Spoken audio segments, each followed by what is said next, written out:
அனைவருக்கும் வணக்கம். நான் உங்கள் பத்திரிகையாளர் ஆர்எஸ் கார்த்திக். இந்த வீடியோவில் நம்ம பார்க்க இருக்கிறது நம்ம வேற லெவல் சினிமா சேனலோட சினிமா விமர்சனம். இப்போ நம்ம பார்க்க இருக்கிறது இந்த வாரம் திரைக்கு வர இருக்கிற பிரேக்ஃபாஸ்ட் படத்தோட விமர்சனம். பிரேக்ஃபாஸ்ட் உண்மையாகவே ஒரு சிறப்பான படமாக எனக்கு தெரிஞ்சுது.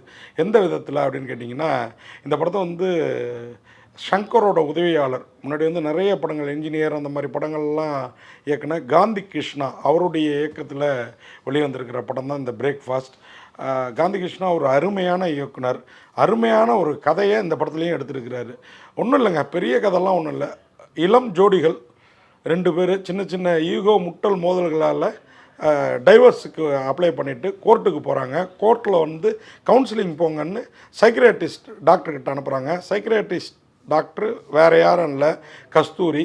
அவங்க என்ன சொல்கிறாங்கன்னா, நான் வெறும் சைக்கியாட்ரிஸ்ட் டாக்டர் மட்டும் இல்லை, நான் சென்சார் போர்டு மெம்பரும் கூட. ரீசெண்டாக ஒரு படம் பார்த்தேன், அதில் ஒரு ஜோடி இந்த மாதிரி தான் ஈகோவால், அதுவும் வசதியான பிஸ்கட் கம்பெனி முதலாளியோட பொண்ணு, அவரும் ஒரு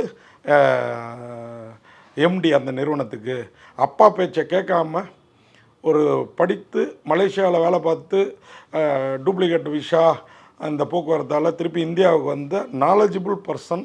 அவங்க கம்பெனியில் ஒரு மிஷினை அப்படி பெல்ஜியத்துலேருந்து வந்த இன்ஜினியர்களை காட்டிலும் ஈஸியாக ரிப்பேர் பார்த்து ஓட வச்சிட்டாப்புல.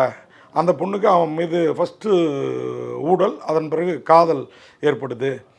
அவங்க 2 பேரும் ஈகோவால் எப்படி பிரிஞ்சாங்க, அதுவும் மனமொத்த தம்பதிகளாக, அதுவும் அப்பாவையே கோடீஸ்வரர் அப்பாவையே எடுத்துக்கிட்டு அந்த பொண்ணு தாம் பேருக்கு சொத்தெல்லாம் மாற்றிக்கிட்டு தாம் கணவன் பேருக்கு மாற்றி அதை அவனை கல்யாணம் பண்ணிக்குது. பிச்சைக்கார பையன் நான் சொல்கிறேன். அவர் இடையில பார்ட் டைமாக குப்பை பொறுக்க கூட, ஏன்னா ஊரில் அவங்க அப்பா அம்மா அந்த நிலைமையில் இருக்காங்க.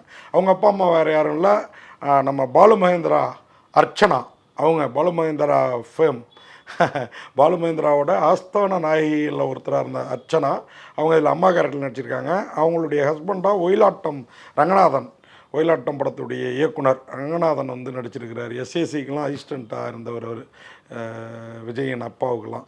அவர் படுத்த படுக்கையாக இருக்கார். அவருக்கு இன்னமும் ஃபாரினில் தான் மகன் சம்பாரிச்சின அப்புறம் நம்ம ராஜ வைத்தியம் பார்த்துட்ருக்கோங்கிற ஒரு மனநிலையில் இருக்கிறாரு. பையன் சென்னையில் இருந்துட்டு தான் கஷ்டப்பட்டு என்னென்னமோ வேலை பார்த்து அனுப்புகிறாங்கிறது அவருக்கு தெரியல. ஒரு கட்டத்தில் அப்பா அம்மான்ட்டே வாழ்கிறவன் எதிர்பாராத விதமாக இந்த பொண்ணை அப்பா அம்மாவுக்கு தெரியாமல் கல்யாணம் பண்ணி அவங்க ஊருக்கு அழைச்சிட்டு போகிறாப்புல. அங்கே அப்பா அம்மா ஃபஸ்ட்டு அதிர்ச்சி ஆனாலும் அப்புறம் மருமகளை வரவேற்று கொண்டாடுறாங்க. அப்புறம் ஒரு கட்டத்துக்கு அப்புறம் இவங்க 2 பேரும் திருப்பி சிட்டிக்கு வந்த பிறகு சிட்டிக்கு அப்பா அம்மாவையும் கூப்பிட்டு வந்துடலான்னு, ஏன்னா இவங்க அப்பா அம்மா பிரிவில் இருக்காங்க. அந்த பெண்ணோட அப்பா அம்மா கோடீஸ்வர குடும்பம் இல்லையா, பொண்ணு இப்படி குப்பை அல்றவனெல்லாம் கல்யாணம் பண்ணிட்டாலே. அப்படி இன்ஜினியரிங் படிச்சுட்டு குப்பை அல்றது இன்றைக்கி. ஆனால் உண்மை அதுதான். இன்றைக்கி என்ன டிகிரி படித்தாலும் எந்த வேலை கிடைக்குதோ அதை பார்க்க வேண்டிய ஒரு காலகட்டத்தில் நாம் இருக்கோம். அப்படிங்கிறது ரொம்ப சொல்லாமல் சொன்ன விதத்தில் என்னை காந்தி கிருஷ்ணா ரொம்பவே கவர்ந்துட்டார். நிறைய நல்ல படங்கள் கொடுத்தவர். கடைசியாக என்ஜினியர்னு ஒரு படம் கொடுத்தாருன்னு நினைக்கிறேன். ஸோ அந்த காந்தி கிருஷ்ணா இயக்கத்தில் அப்படியே வருது.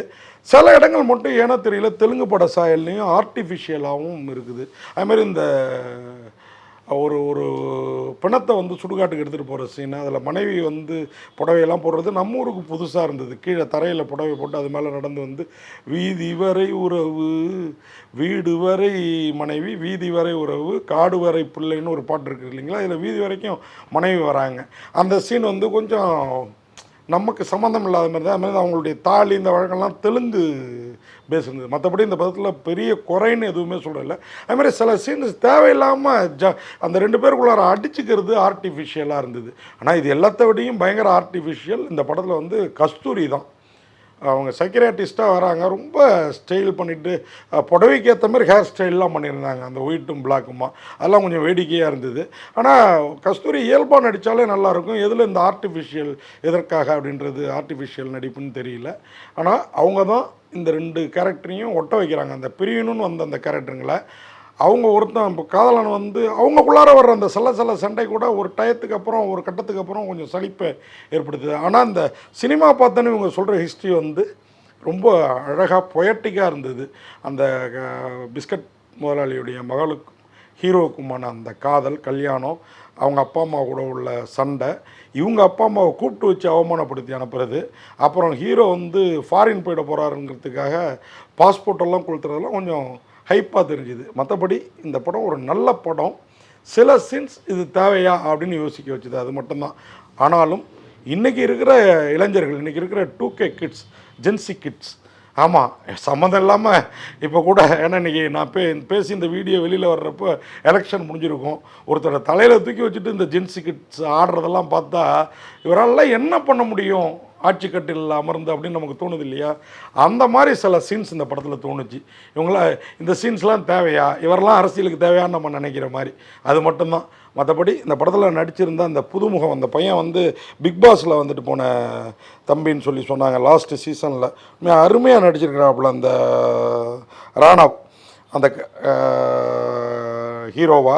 அதேமாதிரி அவருக்கு ஜோடியாக ரோஷ்மியும் பிரமாதமாக நடிச்சிருக்காங்க. அந்த ரோஷ்மியோட அப்பாவாக சம்பத்குமார், நம்ம சென்னை 28லலாம் வெங்கட் பிரபு படங்கள்லாம் அதிகம் பார்த்து சம்பத் ரொம்ப நாளைக்கு அப்புறம் வந்திருக்கிறாரு.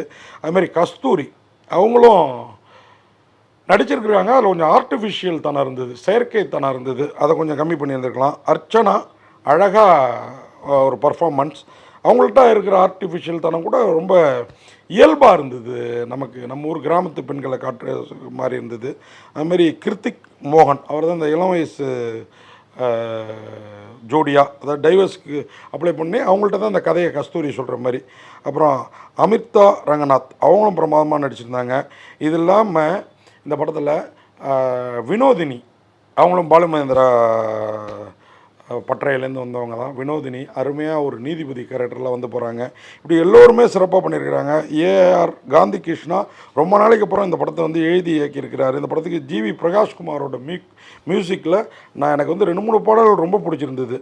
இதயம் துடிக்கிறது நூழிலையில்னு ஒரு பாடல், அப்புறம் தீப்பிடித்த தென்றல் ஒன்றுன்னு ஒரு பாடல், அதெல்லாம் ரொம்ப நல்லா இருக்குது. அதேமாதிரி 2 பேரும் ஹனிமூனுக்காக சுவிட்சர்லாந்து மாதிரி ஒரு ஏரியாவுக்கு போய் அங்கே மாப்பிள்ளை சட்டம் இல்லாமல் ரூமுக்கு வெளியே தவிக்கிறது, அதுவும் பனி மலைகளுக்கு இடையில், அந்த சீன்ஸ்லாம் ரொம்ப அழகாக பொயட்டிக்காக இருந்தது. இந்த படம் உண்மையாக யூத் அனைவரும் பார்க்க வேண்டிய படம். இன்றைக்கி வந்து இவங்கெல்லாம் எப்படி அடிச்சுக்கிறாங்க, இந்த பிரச்சனைலாம் தேவையா அப்படிங்கிறது, இது எல்லாத்துக்கும் மேலே ரவி மரியா இந்த படத்தை வந்து நம்மளை உட்கார வைக்கிறாருன்னா அது மிக இல்லை. ஏன்னா ரவி மரியா ஹீரோவோட ஃப்ரெண்டாக, அவருடைய நல்லது கெட்டதுகளில் பங்கெடுக்கிறவரா, நல்லது கெட்டதுகளுக்கு ஐடியா கொடுக்குறவரா அருமையான ஒரு கேரக்டரில் நடிச்சிருந்தாங்க. அதே மாதிரி கிளைமாக்ஸில் ஒரு ட்விஸ்ட்டுங்க, அவ்வளோ நேரம் சைக்கிராட்டிஸ்ட் டாக்டராக தெரிஞ்ச கஸ்தூரி யாருன்னு கிளைமாக்ஸ் ட்விஸ்ட்டில் தெரிய வர்றப்போ நமக்கே ஆச்சரியமும் அதிர்ச்சியும் தந்தது. அப்படி ஒரு படம் தான் இந்த பிரேக்ஃபாஸ்ட். என்ன ஒன்று, இந்த பிரேக்ஃபாஸ்ட்டை GV Prakash Kumar music, AR Gandhi கிருஷ்ணாவோட இயக்கத்தில் நம்ம டின்னர் டயத்தில் பார்த்தோம். ஆனாலும் பிரேக்ஃபாஸ்ட் உண்மையாக பெட்டர் நெக்ஸ்ட்டுன்னு சொல்கிற லெவலில் இல்லை, உண்மையாகவே பார்க்கலாம் ஒரு முறை அப்படிங்கிற அளவில் இருந்ததுன்னு சொல்லி விடைபெறேன். நன்றி, வணக்கம்.